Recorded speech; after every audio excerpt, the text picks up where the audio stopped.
ಅನೇಕ ಸರ್ವೆಗಳನ್ನು ನಿಮಗೆ ತೋರಿಸಿದ್ದೀವಿ. ಅವುಗಳ ಪೈಕಿ ಬಹುತೇಕ ಸರ್ವೆಗಳು ರಾಷ್ಟ್ರೀಯ ಸುದ್ದಿವಾಹಿನಿಗಳು ಬೇರೆ ಬೇರೆ ಸರ್ವೆ ಸಂಸ್ಥೆಗಳ ಜೊತೆಗೆ ಸೇರಿಕೊಂಡು ಮಾಡಿರುವಂಥ ಸರ್ವೆ. ಅಂಥದ್ದೇ ಒಂದು ಸರ್ವೆ ಇವತ್ತು ನಮ್ಮ ಸ್ಕ್ರೀನ್ ಮೇಲೆ ABP ನ್ಯೂಸ್ನವರು ಸಿ ವೋಟರ್ನವರ ಜೊತೆಗೆ ಸೇರಿಕೊಂಡು ಮಾಡಿರುವಂಥ ಸರ್ವೆ ಇದು. ಈ ಸಮೀಕ್ಷೆ ಇವತ್ತು ಬಂದಿರುವಂಥ ಸಂಖ್ಯೆಗಳು 6 ರಾಜ್ಯಗಳಿಗೆ ಸಂಬಂಧಿಸಿದ್ದು. ರಾಜಸ್ಥಾನ, ಪಂಜಾಬ್, ಪಶ್ಚಿಮ ಬಂಗಾಳ, ಕರ್ನಾಟಕ, ತಮಿಳುನಾಡು, ಕೇರಳ ಈ 6 ರಾಜ್ಯಗಳ ಆವರೇಜ್ ಸಂಖ್ಯೆಯನ್ನು ನಾವು ನಿಮಗೆ ತೋರಿಸ್ತಾ ಇದ್ದೀವಿ. ಬ್ರೇಕ್ಗಿಂತ ಮುಂಚೆ ಮೋದಿ ಕಾರ್ಯವೈಖರಿ ಹೇಗಿದೆ, ರಾಹುಲ್ ಗಾಂಧಿ ಕಾರ್ಯವೈಖರಿ ಹೇಗೆ, ಮಲ್ಲಿಕಾರ್ಜುನ ಖರ್ಗೆ ಅವರ ಕಾರ್ಯವೈಖರಿ ಹೇಗೆ, ಜೊತೆಗೆ ಕೇಂದ್ರ ಸರ್ಕಾರದ ಕಾರ್ಯವೈಖರಿಯ ಬಗ್ಗೆ ಜನರ ಅಭಿಪ್ರಾಯ, ಈ 4 ಪ್ರಶ್ನೆಗಳಿಗೆ ಉತ್ತರಗಳನ್ನು ತೋರಿಸಿದ್ದೀವಿ. ಸಹಜವಾಗಿ ಸಮೀಕ್ಷೆಗಳು ಕೇಳುವ ಒಂದು ಕಾಮನ್ ಪ್ರಶ್ನೆ, ನಿಮ್ಮ ನೆಚ್ಚಿನ ಅಭ್ಯರ್ಥಿ ಯಾರು ಅಂತ. ಪ್ರಧಾನಿ ಅಭ್ಯರ್ಥಿ ಯಾರು, ನಿಮ್ಮ ನೆಚ್ಚಿನ ಪ್ರಧಾನಿ ಅಭ್ಯರ್ಥಿ ಯಾರು ಅನ್ನುವ ಪ್ರಶ್ನೆಗೆ ಬಂದಿರುವಂಥ ಸಂಖ್ಯೆಗಳು ಕ್ಲಿಯರ್ ಇದೆ. ಸಂಖ್ಯೆ ನರೇಂದ್ರ ಮೋದಿ ಅವರು ನಮ್ಮ ನೆಚ್ಚಿನ ಪ್ರಧಾನಿ ಅಭ್ಯರ್ಥಿ ಅಂತ 58% ಜನ ಹೇಳಿದ್ರೆ, ರಾಹುಲ್ ಗಾಂಧಿ ಅಂತ ಹೇಳೋರು 16% ಜನ, 16%. ಅಖಿಲೇಶ್ ಯಾದವ್ ಅಂತ 2% ಜನ ಹೇಳ್ತಾ ಇದ್ದಾರೆ. ನೆನ್ಪಿಟ್ಕೊಳ್ಳಿ, ಈ ಸರ್ವೆಯಲ್ಲಿ ಉತ್ತರ ಪ್ರದೇಶ ಇಲ್ಲ, ಉತ್ತರ ಪ್ರದೇಶದ ಹೊರಗಡೆ ಕೂಡ 2% ಜನ ಅಖಿಲೇಶ್ ಯಾದವ್ ಅಂತ ಹೇಳ್ತಾ ಇದ್ದಾರೆ. ಕೇಜ್ರಿವಾಲ್ ಪ್ರಧಾನಿ ಅಭ್ಯರ್ಥಿ, ನಮ್ಮ ನೆಚ್ಚಿನ ಪ್ರಧಾನಿ ಅಭ್ಯರ್ಥಿ ಅಂತ 2% ಜನ ಹೇಳ್ತಾ ಇದ್ದಾರೆ. ಪಂಜಾಬ್ ಇದೆ ಈ ಸರ್ವೆಯಲ್ಲಿ. ಮಮತಾ ಬ್ಯಾನರ್ಜಿ ಅಂತ ಹೇಳೋರು 1% ಜನ. ಪಶ್ಚಿಮ ಬಂಗಾಳ ಇದೆ ಈ ಸರ್ವೆಯಲ್ಲಿ. 1% ಜನ ಮಮತಾ ಬ್ಯಾನರ್ಜಿ ಪ್ರಧಾನಿ ಆಗಬೇಕು ಅಂತಾರೆ. ಇತರೆ, ಆ 21% ಕೆಳಗಡೆ ಇತರೆ ಅಥವಾ ಗೊತ್ತಿಲ್ಲ ಅಂತ ಹೇಳಬೇಕು, ಮಮತಾ ಅಂತ ಆಗಿದೆ ಅದು. ಇತರೆ ಅಂದರೆ ಈ ಲಿಸ್ಟ್ನಲ್ಲಿರುವ ಮೋದಿನೂ ಅಲ್ಲ, ರಾಹುಲು ಅಲ್ಲ, ಅಖಿಲೇಶು ಅಲ್ಲ, ಕೇಜ್ರಿವಾಲು ಅಲ್ಲ, ಮಮತಾ ಅಲ್ಲ, ಅವ್ರನ್ನ ಬಿಟ್ಟು ಯಾರ್ದೋ ಹೆಸರು ಹೇಳಿರ್ತಾರೆ ಅಥವಾ ಯಾರಾಗಬೇಕು ನಮಗೆ ಗೊತ್ತಿಲ್ಲ ಅಂತಾರೆ. ಅಂಥವರ ಸಂಖ್ಯೆ 21% ಇದೆ. 21% ಇದೆ. ಮತ್ತೊಮ್ಮೆ ನನ್ನ ಕೊಲೀಗ ಪ್ರಶಾಂತ್ ನಾಥ್ ನಮ್ಮನ್ನು ಜಾಯ್ನ್ ಆಗಿದ್ದಾರೆ. ಪ್ರಶಾಂತ್, ಏನು ಆಶ್ಚರ್ಯ ಪಡುವಂಥ ಸಂಖ್ಯೆ ಏನಿಲ್ಲ. ಮೋರ್ ದೆನ್ 50%, ಕ್ಲೋಸ್ ಟು 60%, 58% ಜನ ಹೇಳ್ತಾರೆ ನರೇಂದ್ರ ಮೋದಿ ನಮ್ಮ ನೆಚ್ಚಿನ ಪ್ರಧಾನಿ ಅಭ್ಯರ್ಥಿ ಅಂತ. ಅಂದರೆ ನಿಮಗೆ ಸಂಖ್ಯೆಗಳು ಹೇಗೆ ರಿಫ್ಲೆಕ್ಟ್ ಆಗ್ತಿವೆಯೋ ಅದಕ್ಕೆ ಮುಖ್ಯ ಕಾರಣನೇ ನರೇಂದ್ರ ಮೋದಿಯವರ ಜನಪ್ರಿಯತೆ. ಎಸ್, ನರೇಂದ್ರ ಮೋದಿಯವರನ್ನು ಪ್ರಧಾನಮಂತ್ರಿ ಸ್ಥಾನದಲ್ಲಿ ಇಷ್ಟಪಡುವವರ ಸಂಖ್ಯೆ ಉಳಿದ ಅಭ್ಯರ್ಥಿಗಳಿಗೆ ಹೋಲಿಸಿದರೆ 3 ಪಟ್ಟು 4 ಪಟ್ಟು ಜಾಸ್ತಿ ಇದೆ. 16% ರಾಹುಲ್ ಗಾಂಧಿ ಅಂದರೆ ಎಸ್, 16 48, 58% ನರೇಂದ್ರ ಮೋದಿ ಇದ್ದಾರೆ. ಹೌದು ಹೌದು. ಕಾಂಗ್ರೆಸ್ ಏನು ಜಾಣತನ ಮಾಡಬೇಕಿತ್ತು ಅಂತಂದರೆ, ಈ ವಿರೋಧಿ ಎಲ್ಲ ಮತಗಳನ್ನು ಒಂದು ಕಡೆ ಅಂದರೆ ಬರೀ ರಾಜ್ಯವಾರು ಒಗ್ಗೂಡಿಸಿದರೆ ಸಾಲದು. ರಾಹುಲ್ ಗಾಂಧಿಯವರ ಜನಪ್ರಿಯತೆ ಸಮಾಜವಾದಿ ಪಕ್ಷದ ಮತದಾರರಲ್ಲೂ ಜಾಸ್ತಿ ಆಗಬೇಕು, ಮಮತಾರಲ್ಲೂ ಜಾಸ್ತಿ ಆಗಬೇಕು, ಅಖಿಲೇಶ್ರ ಈ ಒಂದು ಕೇಜ್ರಿವಾಲ್ರ ಪಕ್ಷದಲ್ಲೂ ಕೂಡ ರಾಹುಲ್ ಗಾಂಧಿಯವರ ಜನಪ್ರಿಯತೆಯ ಪ್ರಮಾಣ ಜಾಸ್ತಿ ಆದರೆ, ರಾಹುಲ್ ಗಾಂಧಿ ಹೆಸರಿನ ಮೇಲೆ ಉಳಿದ ಪಕ್ಷ ಇಲ್ಲಪ್ಪ ಈ ವ್ಯಕ್ತಿ ಪ್ರಧಾನಮಂತ್ರಿ ಆಗಬೇಕು ಅನ್ನುವ ಕಾರಣಕ್ಕೋಸ್ಕರ ಶಿಫ್ಟ್ ಆಗಲಿಕ್ಕೆ ಶುರು ಆದರೆ ತನ್ನಿಂತಾನೇ ಕಾಂಗ್ರೆಸ್ ಬಲಶಾಲಿ ಆಗುತ್ತೆ. ಇಲ್ಲಿ ಆಗ್ತಾ ಇರೋದೇನು, ನರೇಂದ್ರ ಮೋದಿಯವರಿಗೆ ಅವರ he is now in larger then life mode. ಈಗ ನಾನು ನಿನ್ನೆ ಹೇಳ್ತಾ ಇದ್ದಲ್ಲ ಮಂಗಳೂರಿನ ರೋಡ್ ಶೋದಲ್ಲಿ, BJPಯ ಅಭಿಮಾನಿಗಳ ಸರಿಸಮನಾಗಿ ನರೇಂದ್ರ ಮೋದಿಯವರನ್ನು ನೋಡಲಿಕ್ಕೆ ಬರುವ ಸಂಖ್ಯೆ ಜಾಸ್ತಿ ಆಗ್ತಾ ಇದೆ. ಅದರ ಅರ್ಥ ಏನು? ಪಾರ್ಟಿಯನ್ನು ಮೀರಿ ನರೇಂದ್ರ ಮೋದಿಯವರ ಜನಪ್ರಿಯತೆ ಇವತ್ತು ಪೀಕ್ನಲ್ಲಿದೆ. That is helping party.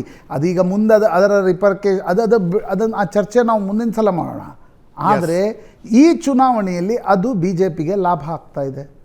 ಈ ಚುನಾವಣೆಯಲ್ಲಿ ಅದು BJP ಅಭ್ಯರ್ಥಿಗೆ ಲಾಭ ಆಗ್ತಾ ಇದೆ. ಆನ್ ದ ಕಾಂಟ್ರರಿ, ನೀವು ರಾಹುಲ್ ಗಾಂಧಿಯವ್ರನ್ನ ನೋಡಿದಾಗ ಅವರ ಪಾರ್ಟಿ ವೋಟ್ಗಳು, ಪರಂಪರಾಗತವಾಗಿ ಬರುವ ವೋಟ್ಗಳು ರಾಹುಲ್ ಗಾಂಧಿ ಕಾರಣದಿಂದ ಬರ್ತಾ ಇಲ್ಲ. ಕರೆಕ್ಟ್. ಅವು ರಾಹುಲ್ ಗಾಂಧಿ ಪ್ರಧಾನಮಂತ್ರಿ ಆಗಲಿ ಅನ್ನುವ ಕಾರಣದಿಂದ ಬರ್ತಾ ಇಲ್ಲ. ನಾವು ಕಾಂಗ್ರೆಸ್ಸಿಗರಪ್ಪ, ನಾವು ಕಾಂಗ್ರೆಸ್ಗೆ ವೋಟ್ ಹಾಕೋದು ಜಾತಿಯ ಕಾರಣ ಇರಬಹುದು, ಮುಸಲ್ಮಾನರಲ್ಲಿ ನರೇಂದ್ರ ಮೋದಿ ವಿರೋಧ ಅಥವಾ BJPಯ ವಿರೋಧದ ಕಾರಣದಿಂದ ನಾವು ಕಾಂಗ್ರೆಸ್ಸನ್ನು ಅಪ್ಪಿಕೊಳ್ತೀವಿ ಅಂತಕ್ಕಂಥದ್ದು ಇರ್ಬೋದು. ಈ ಕಾರಣದಿಂದಿದೆ. ಯಾವಾಗ ರಾಹುಲ್ ಗಾಂಧಿಯ ಜನಪ್ರಿಯತೆ ಅಥವಾ ಯಾವುದೇ ನಾನು ರಾಹುಲ್ ಗಾಂಧಿ ಹೆಸರನ್ನು ಯಾಕೆ ತೆಗೆದುಕೊಳ್ತಿದ್ದೆ ಅಂದರೆ he is close to Modi yes yes because of the Congress. ಅದು ಯಾವಾಗ ಜಾಸ್ತಿ ಆಗುತ್ತೋ ಆಗ ಆಟೋಮೆಟಿಕ್ಲಿ ನರೇಂದ್ರ ಮೋದಿ ಬಳಿ ಇರ್ತಕ್ಕಂಥ 58 ಈ ಕಡೆ ಶಿಫ್ಟ್ ಆಗುತ್ತೆ. ಅದನ್ನೇ ನಾವು ಚರ್ಚೆ ಮಾಡ್ತಾ ಇರ್ತೀವಿ ಆಗಾಗ. 200ರಿಂದ 220 ಸೀಟ್ಗಳಿವೆ where there is a direct contest between BJP and Congress. Correct. ಯಾವಾಗ ಕಾಂಗ್ರೆಸ್ ಅದರಲ್ಲಿ 40%, ಈಗ ಎಷ್ಟು ಗೆದ್ದು 4%, 5%, 6% ಸೀಟ್ಗಳನ್ನು ಗೆಲ್ತಾ ಇದೆ. 200ರಲ್ಲಿ 194 BJP ಗೆಲ್ತಾ ಇದೆ. ಒಂದು ಅಂದರೆ 180-85ರವರೆಗೆ ಗೆಲ್ತಾ ಇದೆ. ಕಾಂಗ್ರೆಸ್ ಒಂದು 16-17 ಗೆಲ್ತಾ ಇದೆ. ಯಾವಾಗ ಕಾಂಗ್ರೆಸ್ ಅದರಲ್ಲಿ 80-90 100ರವರೆಗೆ ಗೆಲ್ಲುತ್ತೋ ಆಗ ಮಾತ್ರ ಸ್ಟ್ಯಾಟಸ್ಕೋ ಮುರಿಯುತ್ತೆ. ಅದನ್ನು ಮುರಿಬೇಕಾದ್ರೆ ಕಾಂಗ್ರೆಸ್ ಏನು ಮಾಡಬೇಕು, ಒಂದು ಭಾಗ. ಆದರೆ ಈ ಇಡೀ ಸರ್ವೆಗಳು ಹೇಳ್ತಾ ಇರೋದು, ಸರ್ವೆಗಳು ಈ ಪ್ರಮಾಣದ ಸೀಟ್ಗಳನ್ನು ಕೊಡಲಿಕ್ಕೆ ಕಾರಣ ಅಂದರೆ ನರೇಂದ್ರ ಮೋದಿ ಅವರ ಜನಪ್ರಿಯತೆ is surpassing his party's popularity, credibility also. That is very important factor in this election. And that is the answer. ಈಗ ನರೇಂದ್ರ ಮೋದಿ ಪ್ರಧಾನಿ ಅಭ್ಯರ್ಥಿ ಅಂತ 58% ಜನ ಹೇಳ್ತಾರೆ, ಆದರೆ BJPಗೆ 58% ಓಟು ಬರೋದಿಲ್ಲ. ನ್ಯಾಚುರಲಿ. ಯಾಕೆಂದರೆ ಉತ್ತರ ನಿಮಗೆ ನಿನ್ನೆ ಮಂಗಳೂರಿನ ರೋಡ್ ಶೋನಲ್ಲಿ ಸಿಕ್ಕಿದೆ. ನಿಶ್ಚಿತವಾಗಿ. ಅಂದರೆ BJP ಇರಲಿ ಕಾಂಗ್ರೆಸ್ನ ಸಮಸ್ಯೆ ಏನು ಅಂತಂದರೆ ಕಾಂಗ್ರೆಸ್ ಪಾರ್ಟಿ ಕಾರಣದಿಂದ ವೋಟ್ ಹಾಕುವವರ ಸಂಖ್ಯೆ ಇಂಟ್ಯಾಕ್ಟ್ ಇದೆ. ಈ ಕರ್ನಾಟಕದಲ್ಲಿ ಸೋತಾಗಲೂ ಕಾಂಗ್ರೆಸ್ಗೊಂದು 37-38% ವೋಟ್ ಬರ್ತವೆ. ಹೌದು.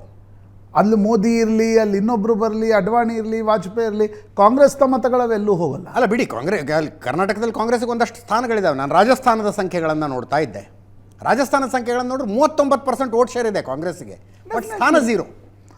ಹಾಗಾಗಿ ನನಗನ್ಸುತ್ತೆ ಅಜಿತ್, ಮೋದಿಯ ಈ ಜನಪ್ರಿಯತೆ ಇಂಟ್ಯಾಕ್ಟ್ ಏನು 58%, 60 ಅಂದರೆ ಎಷ್ಟಾಯಿತು?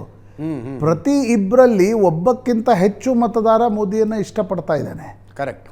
ಹಾಗಾಗಿ ಆ ರೀತಿಯ ವೋಟಿಂಗ್ ಪ್ಯಾಟ್ BJPಗೆ ಈಗ ಕರ್ನಾಟಕದಲ್ಲಿ ವಿಧಾನಸಭಾ ಚುನಾವಣೆಯಲ್ಲಿ ನಿಮಗೆ 36, 37, 38 ದಾಟೇ ಇಲ್ಲ. ಇಲ್ಲಿವರೆಗೆ 37 ಏನೋ ದಾಟೇ ಇಲ್ಲ. But when it comes to Lok Sabha 43, 44, 48, 51ರವರೆಗೆ ಹೋಯಿತು. ಕಳೆದ ಸಲ 51ರವರೆಗೆ ಹೋಯಿತು. ಅದು ಯಾಕೆ ಹೋಗ್ತಾ ಇದೆ ಅನ್ನೋದಕ್ಕೆ ಮುಖ್ಯ ಕಾರಣ ನರೇಂದ್ರ ಮೋದಿಯ ವರ್ಚಸ್ಸು ಅಂತ ಅನಿಸುತ್ತೆ. ಎಸ್. ಮುಂದಿನ ಪ್ರಶ್ನೆಗೆ ಹೋಗೋಣ. ಸಹಜವಾಗಿ ಎಲ್ಲ ಸರ್ವೆಗಳಲ್ಲೂ ಬರುವಂಥ ಪ್ರಶ್ನೆ ಇದು. ಈ ಸಲ ಚುನಾವಣೆಯ ವಿಷಯ ಏನು? ಈ ಚುನಾವಣೆಯ ಮುಖ್ಯ ವಿಷಯ ಯಾವುದು? 32% ಜನ ನಿರುದ್ಯೋಗ ಅಂತ ಹೇಳ್ತಾ ಇದ್ದಾರೆ. 32% ಜನ ನಿರುದ್ಯೋಗ. ಬೆಲೆ ಏರಿಕೆ ಅಂತ 23% ಜನ ಹೇಳ್ತಾರೆ. ಅಭಿವೃದ್ಧಿಯ ಮೇಲೆ ನಡೀತಾ ಇರುವ ಚುನಾವಣೆ ಅಂತ ಹೇಳೋರು 9%.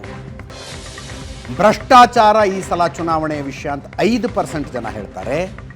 ಕಾನೂನು ಮತ್ತು ಸುವ್ಯವಸ್ಥೆ ಅಂತ 2% ಜನ ಹೇಳಿದ್ರೆ, ಇತರೆ ಬೇರೆ ಬೇರೆ ಕಾರಣಗಳನ್ನು 29% ಜನ ಕೊಡ್ತಾ ಇದ್ದಾರೆ. 29% ಜನ. ಅತಿ ದೊಡ್ಡ 2 ವಿಷಯಗಳನ್ನು ಗಮನಿಸಿ. ನಿರುದ್ಯೋಗ ಮತ್ತು ಬೆಲೆ ಏರಿಕೆ 55% ಆಗ್ತಾ ಇದೆ. ನಿರುದ್ಯೋಗ ಮತ್ತು ಬೆಲೆ ಏರಿಕೆ 2 ವಿಷಯಗಳನ್ನು ಸೇರಿಸಿದರೆ 55%.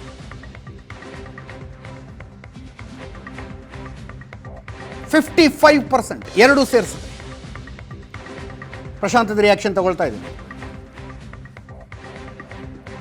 ಪ್ರಶಾಂತ, ಈ ಬೆಲೆ ಏರಿಕೆ ಮತ್ತು ನಿರುದ್ಯೋಗಗಳನ್ನು BJP ಅವರೇ ಡೌನ್ ಪ್ಲೇ ಮಾಡ್ತಿದ್ದಾರೆ.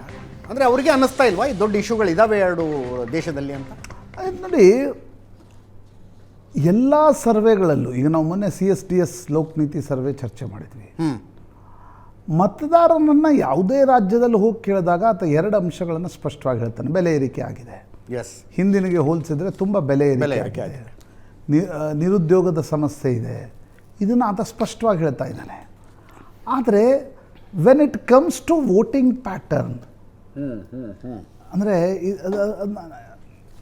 ಸ್ಟಿಲ್ ನನಗನ್ಸುತ್ತೆ ಅದರ ಬಗ್ಗೆ ಸ್ಟಡಿ ಆಗಬೇಕು. ನನಗೂ ಈ ಅರ್ಥ ಆಗದ ವಿಷಯ ಅಂತಂದರೆ, ಸರಿಯಪ್ಪ ನಿರುದ್ಯೋಗ ನಮ್ಮನ್ನು ತಿಂದು ಕಾಡುತ್ತಾ ಇರುವ ಮೊದಲ ಸಮಸ್ಯೆ ಅಂತ ವೋಟರ್ ಹೇಳಿದಾಗ, ಆತ ಯಾವ ಪಕ್ಷಕ್ಕೆ ವೋಟ್ ನೀಡ್ತೀರಿ ಅಂತ ಹೇಳಿದಾಗ, ಯಾವ್ದು ಅಧಿಕಾರದಲ್ಲಿದೆ ಅದರ ವಿರುದ್ಧ ವೋಟ್ ಹಾಕ್ತೀನಿ ಅಂತಕ್ಕಂಥದ್ದನ್ನು ಹೇಳ್ತಾನ. ನಿರುದ್ಯೋಗ ಸಮಸ್ಯೆ ಇದೆ ರೀ, ದಟ್ ಈಸ್ ಅದು ಎಲ್ಲ ಸರ್ಕಾರಗಳಿರ್ತಕ್ಕಂಥ ಸಂದರ್ಭದಲ್ಲಿದೆ. ನಾನು ವೋಟ್ ಹಾಕೋದು ನಿರುದ್ಯೋಗ ಸಮಸ್ಯೆಯಿಂದಲ್ಲ ಅಂತ ಹೇಳ್ತಾನ. ಅದು ಮುಖ್ಯ ಆಗತ್ತೆ. ಈ ಕರ್ನಾಟಕದಲ್ಲಿ ಬೆಂಗಳೂರಿನ ಆರ್ಥಿಕವಾಗಿ ಸಬಲರಲ್ಲದ ದುರ್ಬಲ ವರ್ಗಗಳ ಮಹಿಳೆಯರು ವೋಕಲ್ ಆಗಿ ಹೇಳ್ತಾ ಇದ್ರು, ಗ್ಯಾಸ್ ರೇಟ್ ಜಾಸ್ತಿ ಆಗ್ತಾ ಇರ್ತಕ್ಕಂಥದ್ದು ನಮ್ಗೆ ತೊಂದರೆ ಆಗ್ತಾ ಇದೆ, ನಮ್ಗೆ ಸಮಸ್ಯೆ ಆಗ್ತಾ ಇದೆ. ಯಾವಾಗ ಕಾಂಗ್ರೆಸ್ ಗ್ಯಾರಂಟಿ ಕೊಡ್ತೋ ದುರ್ಬಲ ವರ್ಗದ ಮಹಿಳೆಯರು ದೊಡ್ಡ ಸಂಖ್ಯೆಯಲ್ಲಿ ಕಾಂಗ್ರೆಸ್ ಪರವಾಗಿ ಬಂದರು. ಇವತ್ತು ನೀವು ನೋಡಿ ಕರ್ನಾಟಕದಲ್ಲಿ ಬೆಲೆ ಏರಿಕೆಯ ಕಾರಣದಿಂದ ಗ್ಯಾರಂಟಿಗಳು ಬಂದಾಗ ಆರ್ಥಿಕವಾಗಿ ದುರ್ಬಲ ಇರ್ತಕ್ಕಂಥ, ಅಂದರೆ ಮಧ್ಯಮ ಅಲ್ಲ, ಕೆಳ ಮಧ್ಯಮ ಮತ್ತು ಬಡತನ ರೇಖೆಗಿಂತ ಕೆಳ ಇರ್ತಕ್ಕಂಥ ಮಹಿಳೆಯರು ಗ್ಯಾರಂಟಿ ಯೋಜನೆಗಳ ಬಗ್ಗೆ ಬಹಳ ಖುಷಿಯಲ್ಲಿದ್ದಾರೆ. ಅಂದರೆ ಕರ್ನಾಟಕದಂಥ ರಾಜ್ಯದಲ್ಲಿ ಬೆಲೆ ಏರಿಕೆ ಒಂದು ವಿಷಯ ಅಂತ ಅರ್ಥ. ಈಗ ಗ್ಯಾರಂಟಿ ಯಾಕೆ ಪಾಪ್ಯುಲರು? ನಿಮ್ಮ ಇನ್ಕಮ್ ಲೆವೆಲ್ ಜಾಸ್ತಿ ಇದ್ದರೆ ನಿಮಗೆ ಯಾಕೆ ಗ್ಯಾರಂಟಿ ಮ್ಯಾಟರ್ ಆಗುತ್ತೆ? ಹಾಗಾಗಿ ಮ್ಯಾಟರ್. ಆದರೆ ದೇಶದ ಇತರ ಭಾಗಗಳಲ್ಲಿ ಇದು ವಿಷಯವಲ್ವಾ ಅನ್ನುವ ಚರ್ಚೆ ಅಂದರೆ ನನಗನ್ಸುತ್ತೆ ಅಜಿತ್. ಅನೇಕ ಬಾರಿ 32% ಜನ ನಿರುದ್ಯೋಗ ದೊಡ್ಡ ಸಮಸ್ಯೆ ಅಂದರೆ ಕಾಂಗ್ರೆಸ್ ಬಂದರೆ ನಿರುದ್ಯೋಗ ಸಮಸ್ಯೆಯನ್ನು ಬಗೆಹರಿಸಬಹುದು ಅನ್ನೋ ಕಾನ್ಫಿಡೆನ್ಸ್ ಅವರಲ್ಲಿ ಬರ್ತಿಲ್ಲ. ಅಂದರೆ ಒಂದಿರುತ್ತೆ, ನಿರುದ್ಯೋಗ ಅಂತಂದರೆ ಅದು ಎಲ್ಲ ಸರ್ಕಾರಗಳ ಸಂದರ್ಭದಲ್ಲೂ ಇರ್ತಕ್ಕಂಥದ್ದು ಒಂದು ದೊಡ್ಡ ಸಮಸ್ಯೆ. ಬಟ್ ನಮ್ಮ ವೋಟಿಂಗ್ ಪ್ಯಾಟರ್ನ್ ವಿಷಯ ಬಂದಾಗ ನಮಗೆ ಬೇರೆ ಬೇರೆ, ಒಂದು ಜಾತಿ ಇದೆ, ಧರ್ಮ ಇದೆ, ಮೋದಿ ಇದ್ದಾರೆ, ಮೋದಿ ವಿರುದ್ಧ ಇದೆ, ಅದಿದೆ. ಬೆಲೆ ಏರಿಕೆ, ಭ್ರಷ್ಟಾಚಾರದ ಬಗ್ಗೆಯೂ ನಾವು ನೋಡ್ತಾ ಇರ್ತೀವಿ. ಭ್ರಷ್ಟಾಚಾರ ಈಗ 40% ಕಮಿಷನ್ ಕರ್ನಾಟಕದಲ್ಲಿ ವಿಷಯ ಆಯಿತು. ಬೇರೆ ಕಡೆ ಭ್ರಷ್ಟಾಚಾರದ ಕಾರಣದಿಂದ ಸರ್ಕಾರಗಳು ಹೋಗ್ತಾ ಇಲ್ಲ, ಬರ್ತಾ ಇಲ್ಲ. ಹೌದು, ಇದು ಸ್ವಲ್ಪ ಟ್ರಿಕಿ ಅಂತ ಅನ್ಸುತ್ತೆ. ಇದು ಯಾಕೆ ಆಗ್ತಾ ಇದೆ ಅಂತಕ್ಕಂಥದ್ರ ಬಗ್ಗೆ we should go in deep.